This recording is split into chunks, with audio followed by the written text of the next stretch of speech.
Info Éco avec vous Christophe Dansette. Bonjour Christophe. Bonjour Pauline. Et l'actualité sociale ici en France, c'est le lancement ce mardi de la nouvelle campagne d'hiver des Restos du Cœur dans un contexte d'incertitude et de crise économique. Les Restos du Cœur, c'est cette association fondée en 1985 par le célèbre humoriste français Coluche. Aujourd'hui, elle fait partie du patrimoine français et elle semble plus nécessaire que jamais pour la saison qui s'achève, 2022-2023. Elle a connu la hausse la plus massive et la plus brutale de demandes de son histoire. 200 000 personnes supplémentaires inscrites et 30 millions de repas servi en plus par rapport à l'année précédente. Et le phénomène ne touche pas que les Restos du Cœur, mais toutes les associations du genre, le Secours populaire, la Banque alimentaire, la Croix-Rouge notamment. Au total, l'aide alimentaire, ça concernait l'année dernière 2 400 000 personnes, 3 fois plus qu'il y a 10 ans. Et pour la saison qui commence, la demande devrait encore augmenter, à tel point que les critères d'attribution de l'aide, ils sont relevés. Et que malgré ça, pour la première fois, les associations redoutent de devoir dire non à certaines familles dans certaines régions. Ça représente quand même 10% des familles à qui les Restos du Cœur pourraient dire non. C'est le signe que la pauvreté augmente en France ? Oui, l'INSEE a publié il y a quelques jours les chiffres de 2021 de la pauvreté et la part de cette pauvreté, elle a légèrement augmenté, plus 0,9%. Vous le voyez, à 14,5% de Français qui vivent en dessous de ce seuil de pauvreté qui est fixé en France à 1 158 € par mois. Ça concerne surtout des personnes sans emploi, mais aussi beaucoup de femmes. La moitié des personnes accueillies selon le Secours catholique, ce sont des femmes célibataires notamment. Et au Resto du Cœur, ceux qui sont accueillis vivent avec moins de 550 € par mois. En fait, cette pauvreté, elle a beaucoup augmenté depuis le Covid-19.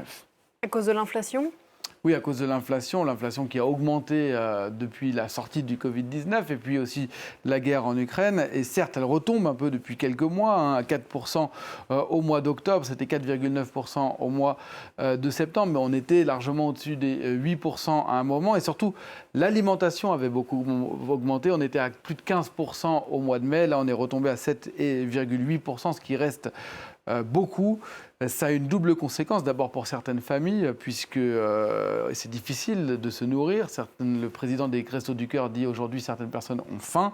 Évidemment, ça coûte plus cher d'acheter un paquet de yaourt ou un paquet de chips ou encore de l'huile, évidemment. Et puis ça a aussi des conséquences pour toutes ces aides alimentaires qui, elles aussi, doivent s'approvisionner et doivent acheter un certain nombre de ces aliments.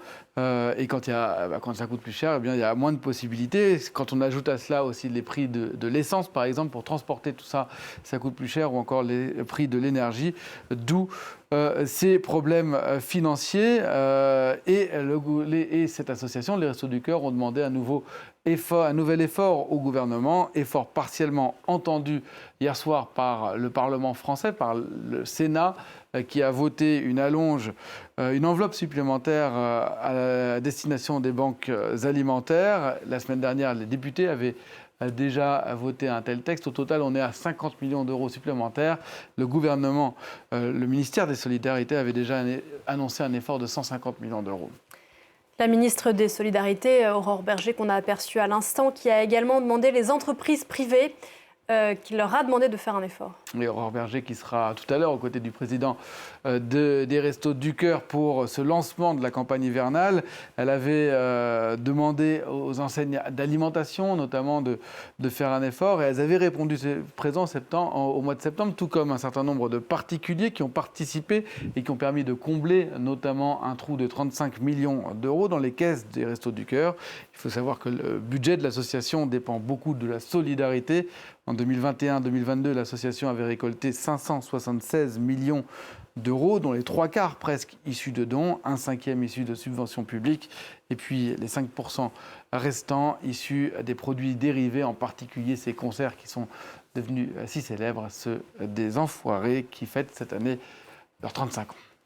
Merci beaucoup Christophe, c'était l'Info Éco. À demain.